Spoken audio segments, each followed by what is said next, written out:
करगिल के मेरे भाई बहन और स्कूल जाने वाले बच्चे, आप सभी को मेरा सलाम वो झूले। आप सभी ने अभी तक मेरा कल का ऑर्डर देखा होगा डिस्ट्रिक्ट एडमिनिस्ट्रेशन का, जिसमें हमने स्कूल्स में क्लास वर्क सस्पेंड करने के लिए कहा है। मैंने बहुत सारे कमेंट्स देखे सोशल मीडिया पे भी, व्हाट्सएप ग्रुप्स पे भी और अलग अलग मीडिया चैनल्स में, जिसमें कि कई पेरेंट्स ने इसका वेलकम किया इस ऑर्डर को और कई पेरेंट्स बोल रहे हैं कि ये गलत है। इसी सिलसिले में जो रीज़न इसके पीछे थिंकिंग थी उसको एक्सप्लेन करने के लिए मैं आपके सामने आया हूँ। भाई बहनों, आप जानते होंगे कि हिंदुस्तान में जिस हिसाब से केसेस बढ़ रहे हैं, आप सभी न्यूज़ मीडिया में, व्हाट्सएप ग्रुप्स में या अलग अलग सोशल मीडिया पे देखते होंगे कि रोज़ के अराउंड 3-3.25 लाख तक केसेस आ रहे हैं। पिछले 3 दिनों से डेथ्स का आंकड़ा भी जो है 2000 प्लस है और जिस हिसाब से दिक्कतों का सामना करना पड़ रहा है लोगों को, हम नहीं चाहते कि वो वैसी सिचुएशन करगिल में हो। आप सभी जानते हैं कि जोजिला पास 2-3 दिन पहले खुला था, उसमें हमने कुछ इसेंशियल सप्लाईज के लिए अलाउ किया था ट्रैफिक को, और यहाँ से भी कुछ हमारे 73 अराउंड टाटा मोबाइल्स और छोटे व्हीकल्स गए हैं जो इसेंशियल सप्लाईज वापस लेके आएंगे। इसी के साथ जोजिला अभी खुल जाएगा जैसे वेदर इंप्रूवमेंट होता है, और आप जानते हैं कि जोजिला खुलने के बाद हमारे बहुत सारे लेबर्स या फिर जो हमारी आवाम है यहाँ पे जो विंटर्स में श्रीनगर या जम्मू रहती है, वो सारे लोग वापस आ जाएंगे। और हमें थोड़ा सा डर है कि अगर वो कोविड लेके आते हैं साथ में और उनके घर में बच्चों को होता है और बाद में स्कूल जाके और बच्चों को फैलाता है, तो ये बहुत आग की तरह हमारे पूरे ज़िले में फैल जाएगा। तो इसी सिलसिले में इस सारी चीज़ों को रोकने के लिए हमने ये फैसला लिया था कि अभी 1 महीने के लिए हम स्कूल बंद रखेंगे।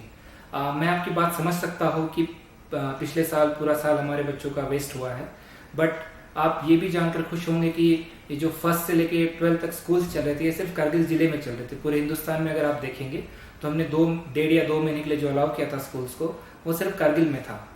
लेकिन आप सभी को पता है कि कोविड इस बीमारी से लड़ने के लिए उसका प्रिकॉशन सबसे ज़्यादा इंपॉर्टेंट है। उसके ऊपर क्योर इतने जल्दी होता नहीं है, और जिस हिसाब से अभी जो नया स्ट्रेन या जिस हिसाब से केसेस बढ़ रहे हैं, तो उस सब से बचने के लिए हमें प्रिकॉशनरी मेजर लेना बहुत ज़रूरी है।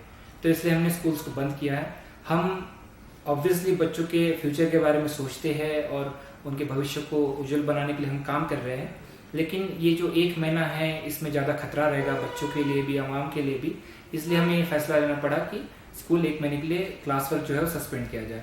इस दौरान जो ऑनलाइन क्लासेस है या बाकी मेथड है लर्निंग के, वो चलते रहेंगे, और बीच में हम फिर से एक बार रिव्यू करेंगे जिस हिसाब से कंडीशन इंप्रूव होती है कि स्कूल शुरू करने या नहीं करने। अगर हमें लगता है कि सिचुएशन इंप्रूव हो रही है तो हम स्कूल को फिर से क्लास में रिज्यूम भी कर सकते हैं, या फिर फार फ्लंग एरियाज़ में जहाँ पे बिल्कुल कोई लेबर नहीं जा रहा है या बाहर से कोई लोग नहीं आ रहे, वहाँ पे भी हम स्कूल्स को स्टार्ट करने की परमिशन दे सकते हैं।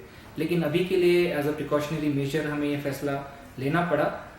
तो इसमें मैं चाहता हूँ कि आप सब हमारा साथ दें। इसके साथ ही जिस हिसाब से कोविड की सिचुएशन पूरे हिंदुस्तान में चल रही है, मैं आप सबसे अपील करना चाहूँगा कि जो कोविड अप्रोप्रिएट बिहेवियर है, जैसे मास्क पहनना, सामाजिक दूरी बनाए रखना और बिना वजह बाहर आने जाना कम करना, वो सारी चीज़ें आप फॉलो करें। बिकॉज हमें इस बीमारी से बचना है और आने वाले 2-3 महीने हमारे लिए बहुत ज़्यादा क्रुशियल रहेंगे। बिकॉज जिस हिसाब से एस्टिमेट्स है कि इसका पीक अप्रैल मई में होगा, मई मिड में होगा या फिर जून तक जाएगा, तो हमें हमारे ज़िले को, हमारे आवाम को, हमारे बच्चों को, बुजुर्गों को, सबको बचा के रखना है। तो इस सारी चीज़ों में मुझे आपका साथ चाहिए। बिकॉज सिर्फ गवर्नमेंट ऑर्डर निकाल के या फिर किसी को कुछ बोल के हम इसको इम्प्लीमेंट नहीं कर सकते। इस सब में आवाम का साथ हमें बहुत ज़रूरी है। बिकॉज आवाम ही अगर प्रिकॉशनरी मेजर्स लेगी तो हमारा ज़िला और हमारी आवाम बच के रहेगी इस बीमारी से।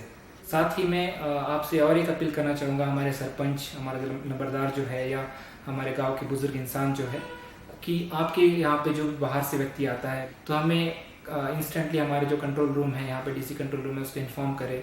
उन लोगों को जो बाहर से आ रहे हैं उनको स्ट्रिक्ट होम क्वारंटाइन के लिए कहे, या फिर जो बाहर से लेबर आ रही है जो आपके गांव के आसपास रहती है, वो भी इंश्योर करे कि वो गांव में या बाकी जगहों पे भटके ना, वो अपने कैंप में ही रहे। इस तरह से हम अगर प्रिकॉशनरी मेजर लेते हैं अगले आने वाले 1-2 महीने में, तो हम सारी चीज़ों को बचा के रख पाएंगे। और अगर हमारा ज़िला बचता है तो साथ ही स्कूलों का भविष्य भी अच्छा होगा, बच्चे भी अच्छे से बाद में पढ़ पाएंगे और हमारे ऊपर स्ट्रेस भी नहीं रहेगा। इसके साथ ही मैं जो मेडिकल हमारा अरेंजमेंट है उसके लिए भी आपको आश्वस्त करना चाहूँगा कि हमारे पास सफिशिएंट स्टॉक है, जो मेडिसिन है, पीपी किट्स है या बाकी चीज़ें हैं। साथ ही हमारा दूसरा ऑक्सीजन प्लांट जो भी 2-4 दिन में फंक्शन हो जाएगा। तो हमारी तैयारी पूरी है, बट तैयारी के साथ साथ इसमें प्रिकॉशन बहुत ज़रूरी है। तो मुझे आप सबका साथ चाहिए हमारे जिले को बचा के रखने के लिए, हमारे बच्चों को, बुजुर्गों को बचा के रखने के लिए। बहुत बहुत शुक्रिया।